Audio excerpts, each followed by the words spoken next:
The Holy Gospel according to Luke, the 14th chapter. Glory to you, O Lord.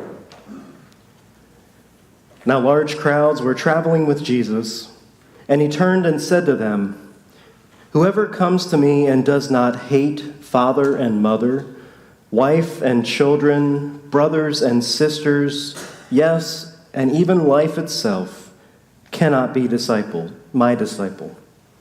Whoever does not carry the cross and follow me cannot be my disciple. For which of you, intending to build a tower, does not first sit down and estimate the cost, to see whether he has enough to complete it?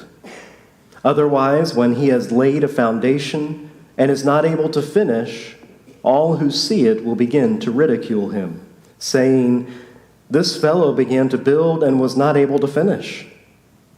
Or what king, going out to wage war against another king, will not sit down first and consider whether he is able with 10,000 to oppose the one who comes against him with 20,000? If he cannot, then, while the other is still far away, he sends a delegation and asks for terms of peace. So therefore, none of you can become my disciple if you do not give up all your possessions." The Gospel of the Lord. Praise to you, O Christ.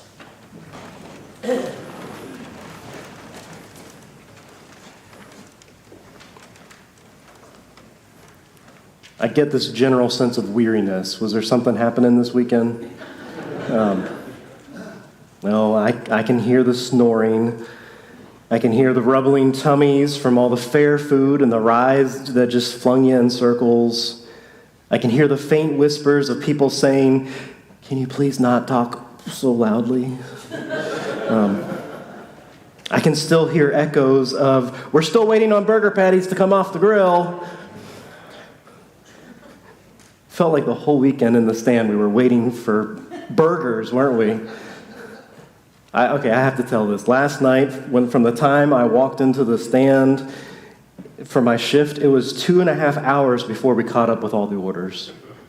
And we were so excited when we got caught up, like we literally gave high fives. And then we looked outside the kitchen and realized the people at the registers had literally walked away and taken a break. We appreciated it because once they got back to the orders, we were backed up again. But, every year there are stories we tell, right? And all across the great land of Coal Camp, there's a collective, it's over.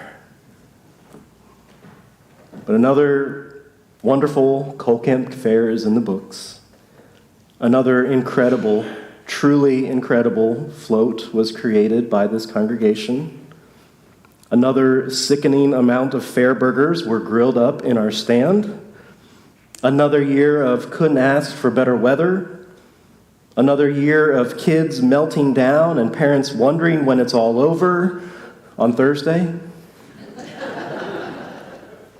And yet we still do it, don't we? I mean, this town couldn't imagine not having a fair, right?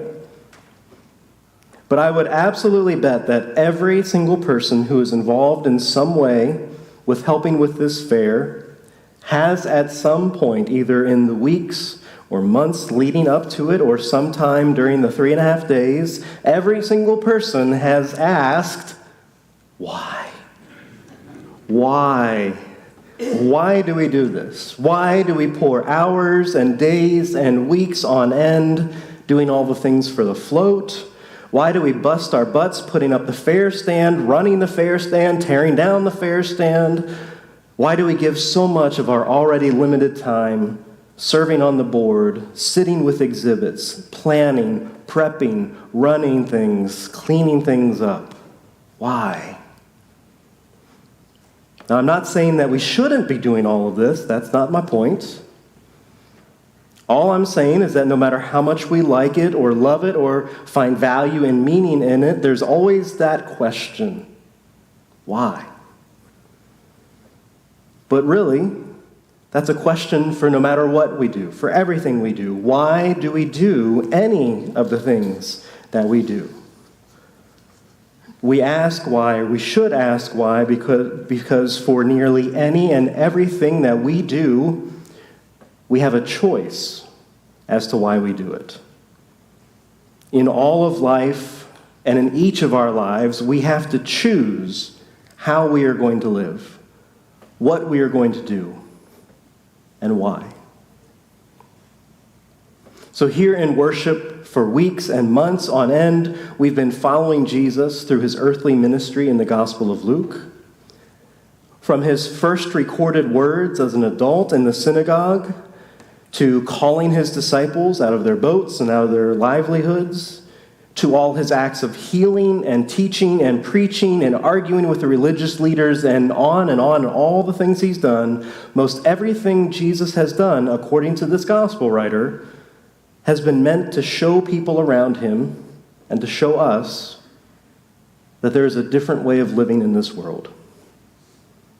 There's a kingdom that God desires, a kingdom to come and a kingdom here in this place. And over again, Jesus says that we have a choice as to how we can be a part of that kingdom. Today is no different.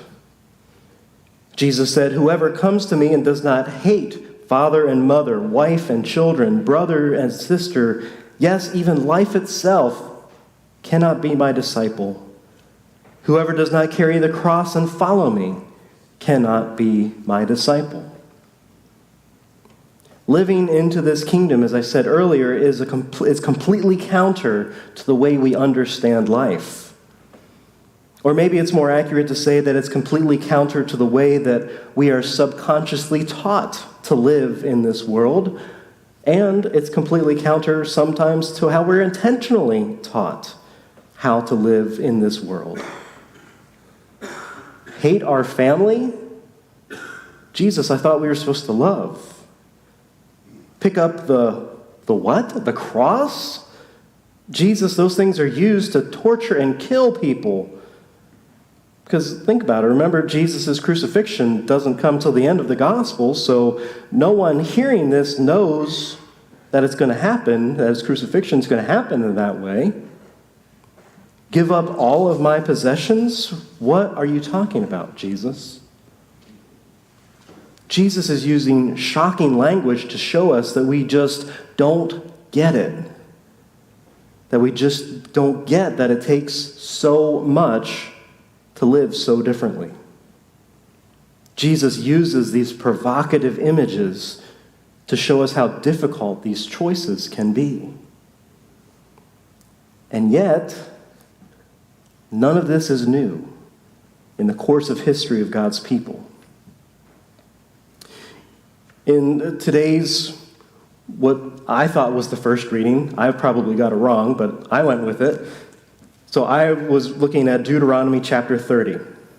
And we hear Moses, it's in the bulletin, we hear Moses talking to the Israelites at the end of their journey through the wilderness, as they will soon enter the promised land and continue with this new life that's been promised by God. And as the Israelites are about to embark on this new thing, Moses offers them a choice from God. Let me read this, because this is what I planned on. It's the fair, okay? So Deuteronomy 30. Moses says, "See, I have set before you today life and prosperity, death and adversity. If you obey the commandments of the Lord your God that I am commanding you today, by loving the Lord your God, walking in his ways and observing his commandments, decrees, and ordinances, then you shall live and become numerous, and the Lord your God will bless you in the land that you are entering to possess. But if your heart turns away and you do not hear, but are led astray to bow down to other gods and serve them, I declare to you today that you shall perish. You shall not live long in the land that you are crossing the Jordan to enter and possess. I call heaven and earth to witness against you today that I have set before you life and death, blessings and curses. Choose life, so that you and your descendants may live, loving the Lord your God, obeying him and holding fast to him. For that means life to you and length of days, so that you may live in the land that the Lord swore to give to your ancestors, to Abraham, to Isaac, and to Jacob. See, I have set before you today life and prosperity, death and adversity. This is what God has given us. Now, I have always said, and I've always believed that life is bigger than these just two polar opposites. I always feel like life is not black and white. There's so much gray and messiness in between those two ends that we have to live with and deal with and wrestle with. We're meant to live in that messiness. And yet for these Israelites, God says the choice about how you live is simple. It's one of two things: life and prosperity, or death and adversity. Your choices can either bring blessings or curses. Your choices can either bring life or they can bring death. For God, that's it. There's nothing more to it. And the answer is even more simple, according to Moses. Choose life so that you and your descendants may live. Maybe you hear that and think, okay, well, how do we choose life? Well, Moses hears your question and he answers it. He says, if you obey the commandments of the Lord your God, by loving the Lord your God, by walking in his ways, by observing his commandments, decrees, and ordinances, then you shall live. And the opposite is straightforward as well. But if your heart turns away and you do not hear, but are led astray to bow down to other gods and serve them, I declare to you today that you will perish. A phrase that I use often, hopefully you've heard me say this from time to time, is how God's kingdom is counter to the ways of this world.